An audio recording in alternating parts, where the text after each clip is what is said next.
Chazal tell us that one of the reasons as to why the Talmidim of Rebbe Akiva were all killed during 33 days of the Emor were because they had tsaras ayin zelazet, which in other words means when one of them said a pshat, his friend sitting next to him felt all chutzpah. He said before me, he said better than me. He couldn't fagin him, he couldn't handle that someone else said something better. And each one felt like that towards the other. Something which is hard for us to understand. Reb Nachum Peretzovitz famously said this was a chazal which he never understood. How can it be that it bothers someone else, that another individual says a part of Torah better than him? He says better clarity, more of an idea, more depth.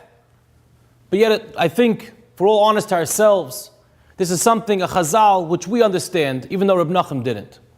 Which is we can understand how in our jealousy or our self-absorbment comes into play.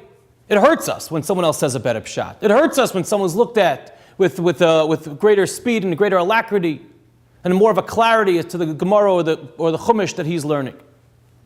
And that was Talmidei Rebbe Akiva were punished because it's tsaras ayin zelazeh. And the question we have to ask ourselves as we learn, we go through the Sfira, and we go through the days of the Emor, it's incumbent upon us to ask, what was the pshat? How did that happen? So that we don't repeat the same mistakes. And the idea is that where tsaras ayin comes from, that we can't fagin other people, we can't handle what other people have, what other people say. It's an idea because we don't appreciate who we are. If someone was very comfortable with themselves and appreciated that they're unique, that they're special, that there's something that they have to bring to the table that no one else can, then they don't care what other people are doing or how successful they are or what's going on by Yenim. Because he's going on his path. And when you're going on your path, connecting to HaKadosh Baruch Hu in the way that you're supposed to be, nothing else makes a difference. You could compliment other people, you could thank other people, you respect other people. Everything's wonderful. Most interpersonal relationships start becoming affected, be it family, be it neighbors, be it friends, be it chavrusas, be it co-workers, partners. Chinuch, when it comes to a situation of where I don't appreciate why I'm special, why I'm unique. And I think we have to understand this a little more of depth. There's two ways that a person can make ourselves, our neshama, realize its uniqueness. We know we all have a chelik elokai mimal. Our neshama is something from HaKadosh Baruch Hu. And therefore, we, just like HaKadosh Baruch Hu is echad yachad umiyuchad, there's something special and unique, obviously, that there's no one like HaKadosh Baruch Hu. In some way, we have that chelik, we have that nitzatz eloki, where we also have that there's something special about us. The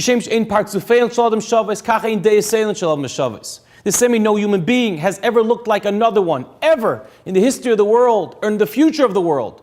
So too, our deus, our characteristics, our personality, our mindset is going to be different from anyone, from the billions and billions of people that have inhabited this earth. We're unique, we're special.